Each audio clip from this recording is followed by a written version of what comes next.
तो बताइए नरेंद्र जी, क्या प्रश्न है आपका? बोले हैं जी एकादशी व्रत जो करता है जी जी क्या क्या उसका नियम क्या है, और एकादशी व्रत करने से उसका माने फल क्या है उसका? नियम भी बताते हैं और फल तो बहुत है उसका। एकादशी व्रत का फल बहुत है, लेकिन इसे अंधविश्वास के दृष्टि से जानेंगे तो गड़बड़ा जाएगा। लेकिन हनुमान जी के दृष्टि से जानेंगे, विशुद्ध विज्ञानों वाल्मीकि जी के विचार से जानेंगे तो बहुत अच्छा होगा। ठीक है। तो एकादशी जो साल में पूरे 24 माना गया है, होता है। दूसरी बात कि 15 दिन में एक एकादशी तिथि है। परिवार द्वितीया, तृतीया, चौथी, पंचमी, षष्ठमी, सप्तमी, अष्टमी, नवमी, दसवीं, उसी तरह फिर आ गई एकादशी। तो एकादशी तिथि यानी कृष्ण पक्ष का और शुक्ल पक्ष का, यानी कृष्ण पक्ष यानी अनहरिया, शुक्ल पक्ष यानी इजोरिया। हमारे ऋषियों ने इस पर बड़ा अच्छा विचार किया। मनुष्य दो चीज अपने मन में रखता है, एक तो हमारी मनोकामना पूरा हो जाए, दूसरा बीमारी बहुत रहता है मनुष्य के शरीर में। तो दोनों से छुटकारा पाने के लिए हमारे ऋषियों ने, हमारे संतों ने इस व्रत का प्रतिपालन करने के लिए समाज में बताया कि इस व्रत को करिए, इससे आपको लाभ ही लाभ मिलेगा। एक तो इसको करने से आपके शरीर के रोग दूर होंगे, दूसरा आपकी मनोकामना भी पूर्ण होगी। रोग दूर कैसे होगी पहले वो सुन लीजिए। हम जो अपने शरीर को, जो हमारे शरीर में क्या है, केवल आंत है, बड़ी आंतें, छोटी आंतें, पतली आंतें, आते ही आते हैं, 72,000 फिर नाड़ी नस नाड़ी है, आते ही आते।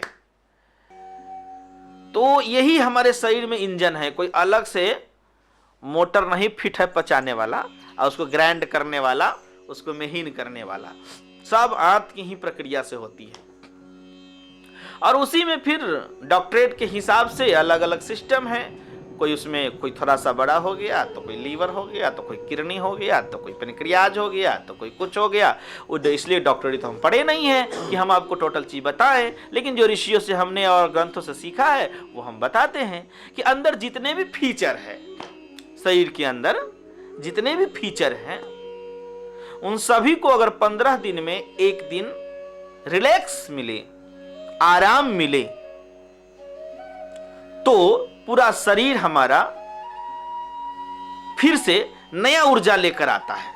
हम सोचते हैं कि एकादशी को भूखे रहेंगे तो बड़ा दिक्कत होगा। नहीं नहीं, वो नया ऊर्जा लेकर, आप भूखे रहते हैं तो आपके मन में मायनिया है कि हम भूखे रहे, कमजोरी हो गया, कमजोरी हो गया।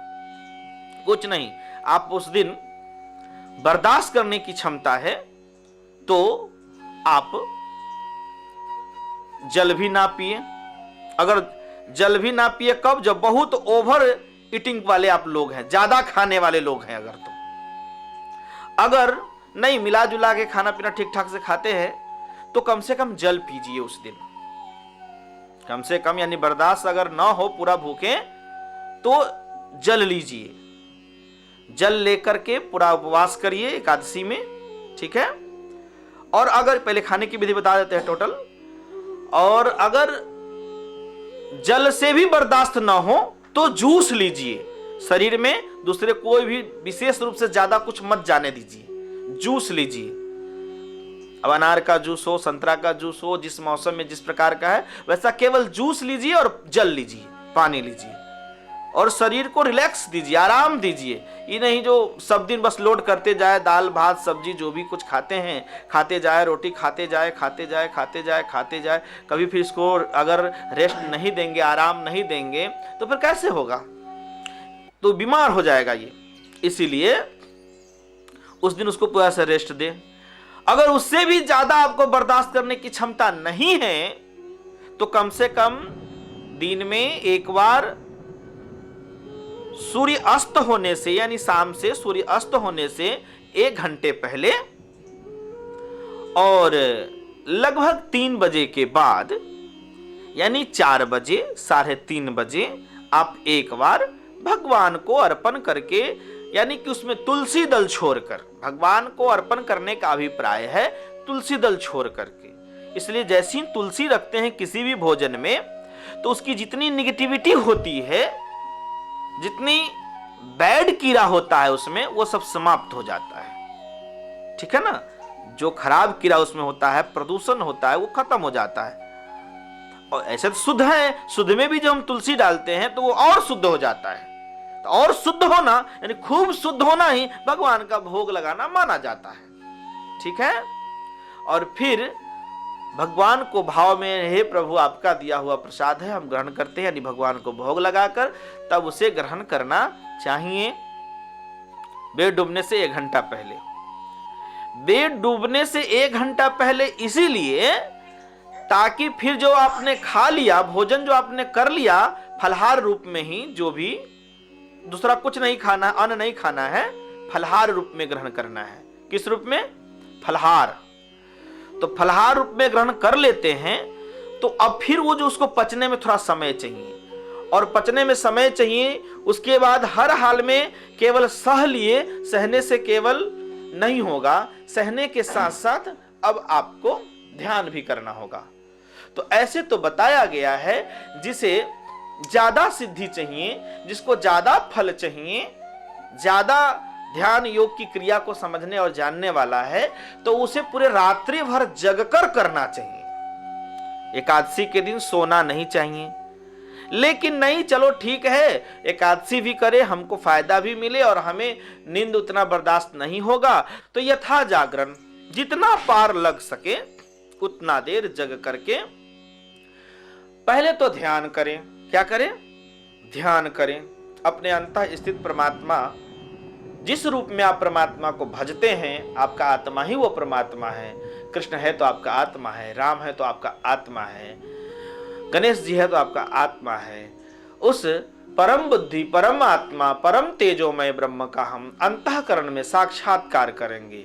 साथ साथ याद रखें और एक बात, खास बात, सबसे खास, कि जब हम ध्यान करेंगे तो ध्यान में प्रार्थना करेंगे। प्रार्थना ही मंत्र है। जब ध्यान की गए, ध्यान में उतरने से पहले आपके मन में जो भी प्रार्थना है, जिस लिए आप एकादशी कर रहे हैं, वो बातें आप बोल लें कि हे प्रभु, हे सच्चिदानंद घन, मैं इस कार्य से यह एकादशी कर रहा हूं ताकि मेरे पूरे परिवार में सब लोग सुख शांति आरोग्यता को प्राप्त हो। मैं चाहता हूं यह आशीर्वाद सभी को मिले, या जो भी और कुछ आपकी मनोकामना हो, जो मनोकामना हो, विद्यार्थी है तो विद्या की मनोकामना, धनार्थी है तो धन की कामना, जिसकी जो कामना है, पुत्र की कामना हो तथा धन की कामना हो, आरोग्यता की कामना हो, धन की जो भी आपकी कामना है, वो अंदर बढ़िया से बोल ले।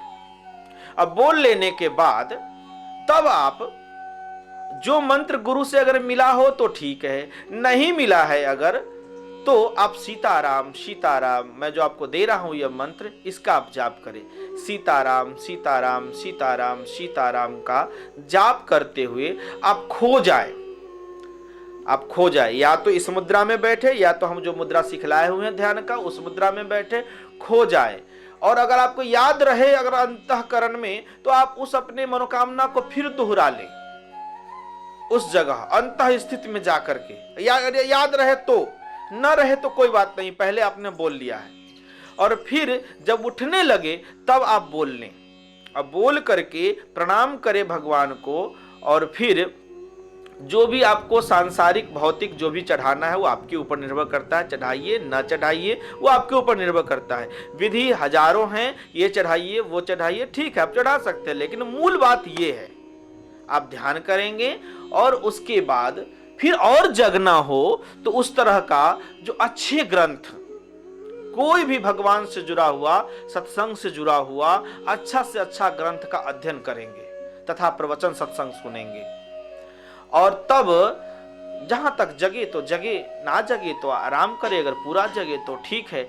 ऐसा करने से व्यक्ति को निश्चित रूप से स्वास्थ्यता प्रदान, सबसे पहले तो उसे स्वास्थ्यता प्रदान होता है, यानी स्वास्थ्यता उसे प्राप्त होता है, मिलता है। व्यक्ति आरोग्य होता है, स्वस्थ हो जाता है। और जिसके जिसके लिए वो कामना करता है मन में कि वो हमारा ठीक हो जाए, स्वस्थ हो जाए, पूरा परिवार ठीक रहे, हमारे परिवार का रक्षा हो, घर का रक्षा हो, वो जो जो सोचता है वो उसे मिलता है। ये प्रकृति से आकर्षित होता है, यानी ब्रह्म से उसे मिलता है। आपकी भाषा में ब्रह्म से मिलता है, मेरे विज्ञान भाषा में वह प्रकृति से मिलता है। इस ब्रह्मांड की जो माने इस यूनिवर्स की जो ब्रह्मांड की जो पॉजिटिव शक्तियां हैं उससे उसे वो मिलता है, आकर्षित होता है उसमें, और उसका सब काम सही होता है। पॉजिटिव सोचता है, सब काम सही होता है। ऐसा करने से व्यक्ति का एकादशी पूरा से सफल होता है। ठीक है। और कुछ इसमें आपको खाने का विधि समझ गए, भोजन का विधि समझ गए ना? टोटल A to Z हमने समझा दिया। ठीक। ध्यान का विधि, पूजन विधि आप समझ गए। जो आपको पार लगे धूप दीप नैवेद्य वो सब करिए, सब के पीछे कुछ ना कुछ विज्ञान है, उसको समझना चाहिए। और मुख्य ध्यान है और अध्ययन है। ध्यान में ही जाकर के आपको अपनी मनोकामना को बोलना है, तो वो मनोकामना पूर्ण होगा। ठीक। ऋषि लोग भी जब किसी पर द्रवित होते हैं, खुश होते हैं, तो वो ध्यान की ही प्रक्रिया में अंदर घुस करके तब उसके लिए जो आशीर्वाद देते हैं वो सफल हो जाता है। उसका पारण जो करता है, हाँ, पारण की विधि ये होती है कि पंचांग में लिखा रहता है, सबके पीछे अपना अपना एक साइंटिफिक रीजन होता है कि सब कुछ शुद्ध चीज केवल रहता है लिखा हुआ। कभी तिल से, तो कभी जौ से, तो कभी तुलसी से। तो इस प्रकार से उस चीज से अगर पार लगे तो उस चीज से करे, कभी कुशा से। वो एक भाव है, उस सबके पीछे विज्ञान है, सबका हमें संरक्षण करना है, कुश को हमें उपजा कर रखना है, छोड़ना नहीं। उसके पीछे साइंटिफिक सब रीजन है। अगर वो सब कर पाते हैं तो ठीक है, नहीं अगर जिस दिन कुछ ना मिले तो कम से कम तुलसी दल खाकर पारण कर ले। लास्ट में जो चीज लिखा है पंचांग में वैसे पारण करे। अगर वो चीज ना मिले तो फिर आपको चाहिए क्या कि तुलसी दल खाकर पारण कर ले लास्ट में। तुलसी दल से हम करते हैं, ठीक, बोलिए। तो फिर वो है ना, पारण तो शुद्ध हो जाएगा। जब नहीं कुछ मिलता है तो तुलसी दल, हाँ, वो सफल हो जाएगा। कहने का मतलब है कि आप इतना शुद्ध व्रत किए हैं तो पहले मुख में शुद्ध चीज डालिए। ठीक है, जल शुद्ध चीज डालिए, थोड़ा जल डालिए, उसके बाद कुछ। क्यों, इसके पीछे रीजन क्या है वो भी सुन लीजिए।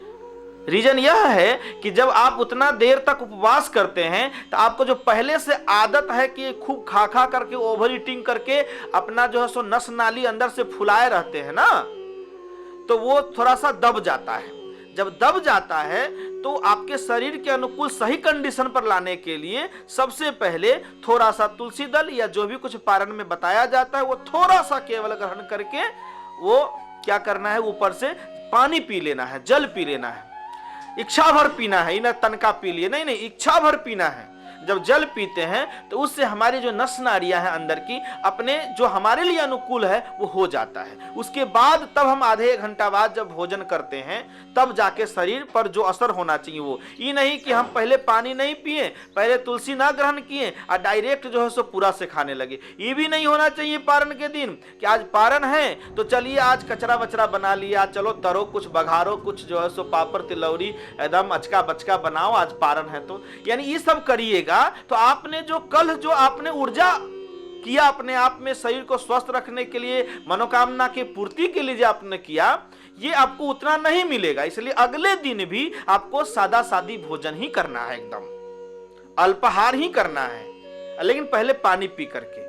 ठीक है, पहले जल पी करके उसके आधे एक घंटा के बाद कुछ ग्रहण करना है, वो भी अल्पाहार ही करना है। और आपको बता दें एकादशी से एक दिन पहले भी बताया गया है, नहा खा के दिन भी अल्पाहार ही करने को बताया गया है, यानी कि अपने शरीर को पूरे से रिलैक्स करने के लिए विधि है।